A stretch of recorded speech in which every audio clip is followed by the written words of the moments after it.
Ngwangwa Mbili Théo azali motard ya escorte présidentielle depuis 1974 elakisi que abanda musala depuis deuxième république yangoyo ya kokumba ba président ya mboka oyo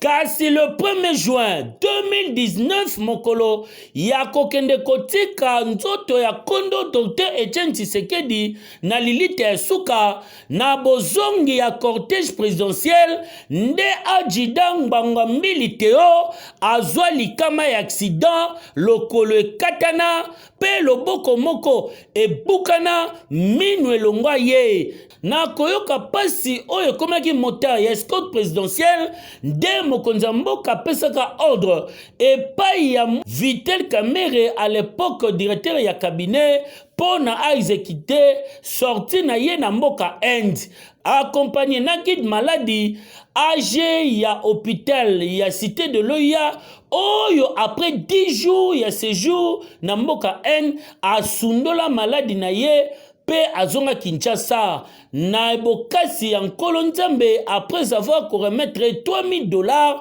oyo zalaki ko permettre azwa ba soin kuna pe amiliesa nde ajida Ngwangwa Mbili Théo elongo na mwasi na ye bayaki kozonga mboka Kinshasa kasi depuis bazonga enkipa ajida Ngwangwa Mbili Théo abandi kopola nzoto s'il vous plaît boyoka bango mwana mama na ye moko ndenge babakisaki ngai kombo na ngai ya Mbui Ngunda Martine ngai mwasi ya papa Ngwangwa Mbili Théodore ezalaki le 1er juin 2019 abimaki na ndako akei musala ezalaki escorte ya kokende kokuta papa Etienne Tshisekedi bakei bakundi kozonga na yende asalaki accident na nzela toke okuta ye azalaki moyen te azalaki komiyeba te ayebi mpe ngai te tosalaki na oya wana 1 mois azalaki kotraite ye misapi oyo ebebaki wana esimbaki te bakataki ye misapi wana mibale na ndenge mwana monaki ngai na mwana tozalaki mokolo bazali kokata ye misapi bakataki ye misapi wana batiaki ata anesthésie te oyo tozalaki libanda nalelaki na ndenge nyonso tozalaki na mwana alo na nsima nango bakisi bakati ye misapi sikoyo misapi wana ekosuka ndenge nini nde mwana akendeki na réseaux sociaux akende kodeklare mpona dibiki ya tata na ye ntango akendeki na radio sociaux wana nde ekomi epa président ka président amonaki nde alandi bato asololaki na bango ndenge nini tata wana azali kaka awa na ndenge azwaki décision atindaki biso na Inde toke tokomi na Inde bayambaki biso kuna malamu traitement oyo esengelaki basala basali mais esengelaki bapesa ye protège mpo ndenge azali wana équilibre eza te mino esengelaki basala ye mino basali mino te na ndenge toya kozonga awa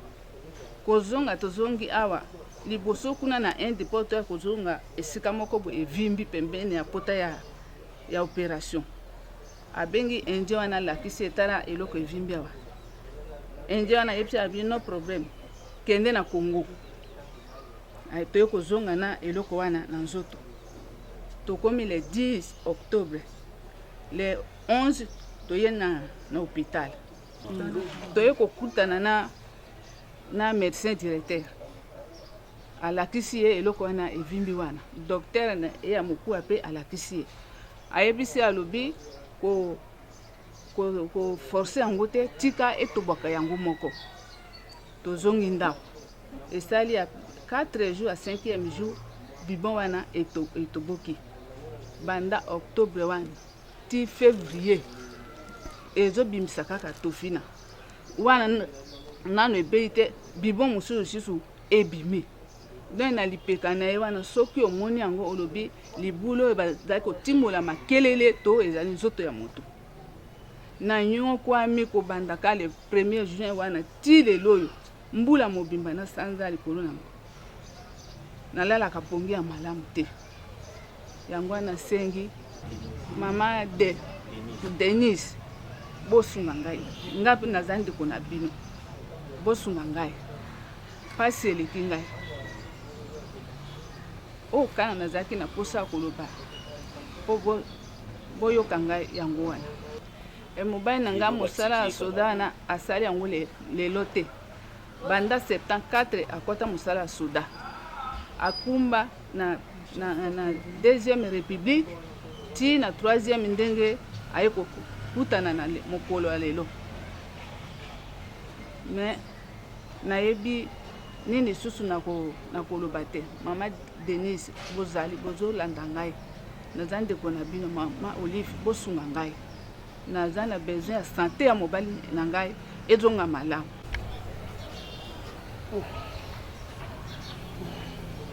Merci commissaire Bambambil Théodore Mahamota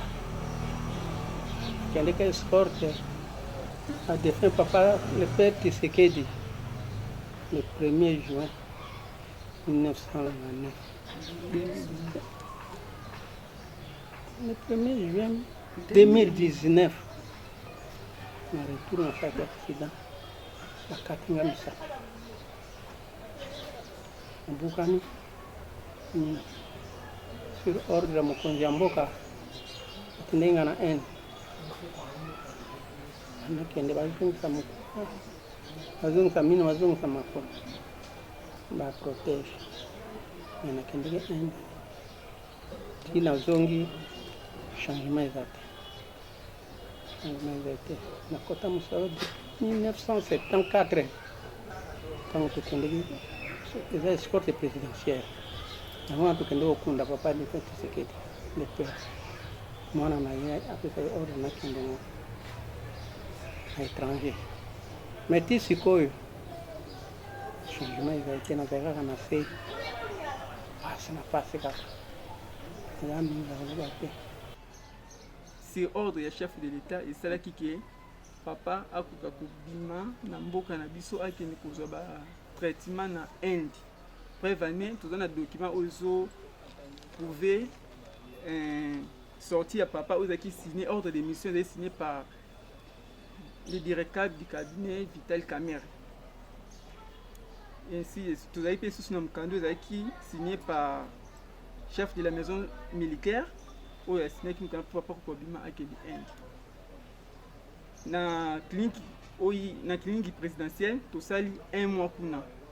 tant papa komi basoin ezali kaka ya mike soin mpenza ya makasi na mike ya mike kaka de façon ke tobenga calmant.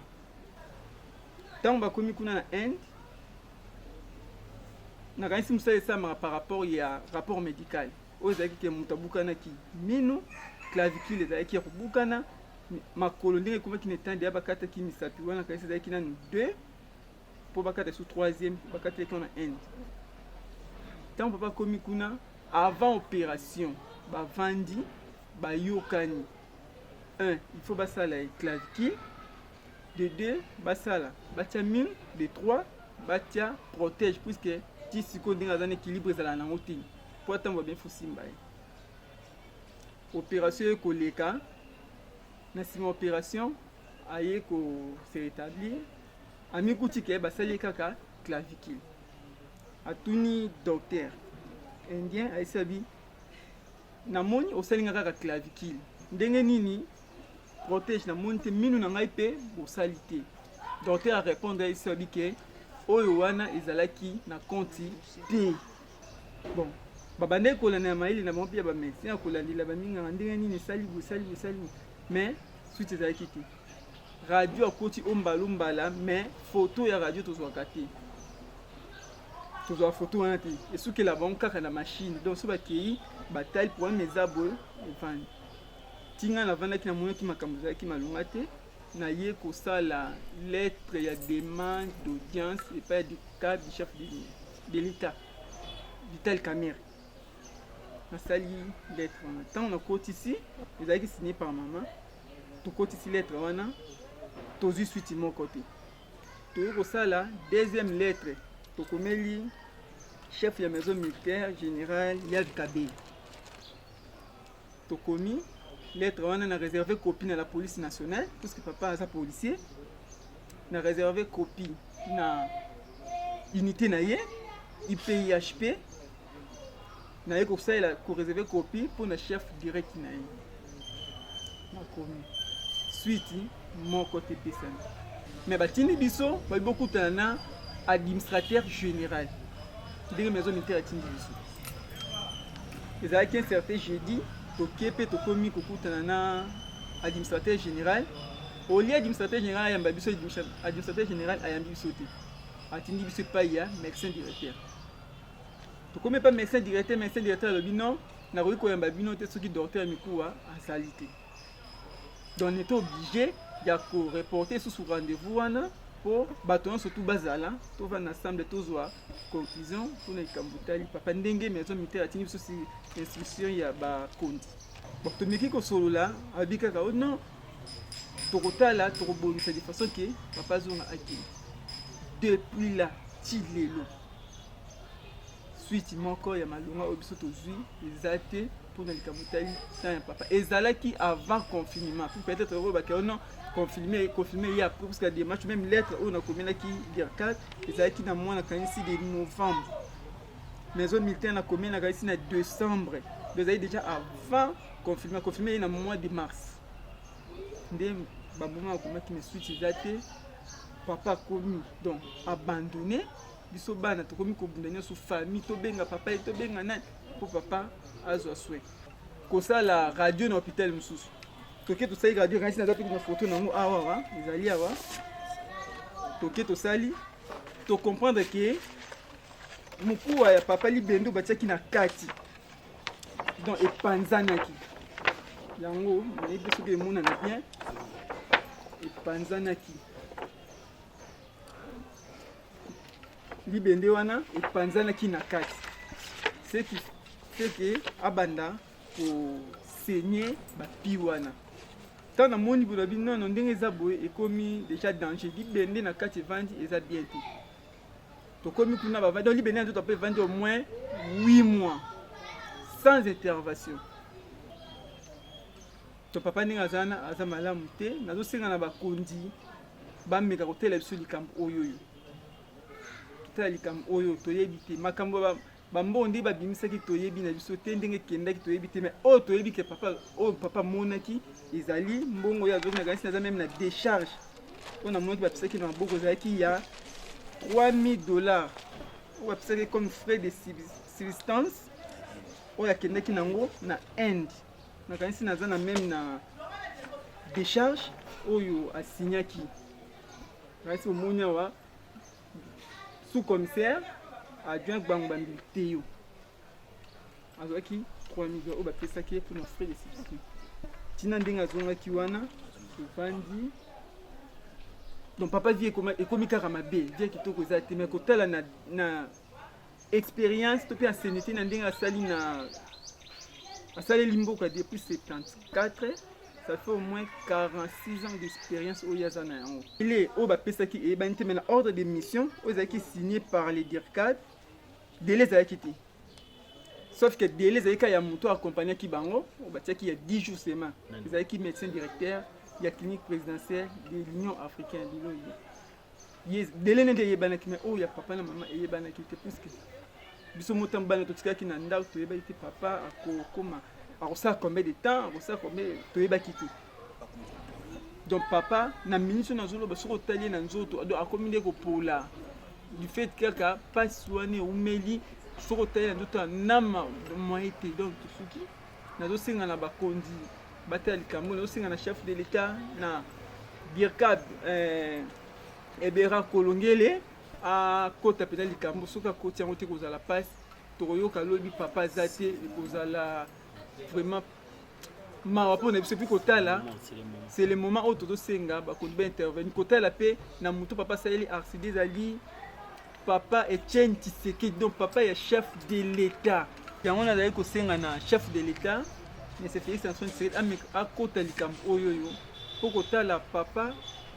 azwi problème et pas il y a donc papa ya chef de l'État pas ya papa Etienne Tshisekedi oyo azali héros national oyo toyebi ye aza réputé na monde entier donc chef au kota omeka kozwa so mpenza solution malgré bason akendaki wana Inde esimbi te mpo bafutaki mbongo ya malonga te papa azwi soin bien te bapasi ezonyokama akomi kopola na nzoto yango tozosenga na chef de l'État okota likambo oyo mpo okoka kotinda ata awa na HJ na première ri azwa ata basoin préventif de façon que ti état d'urgence ekoleka soki akozala encore réévacuer libanda mpo akoka kozwa basoin na ye na ndenge moko ya malamu. Dossier à suivre.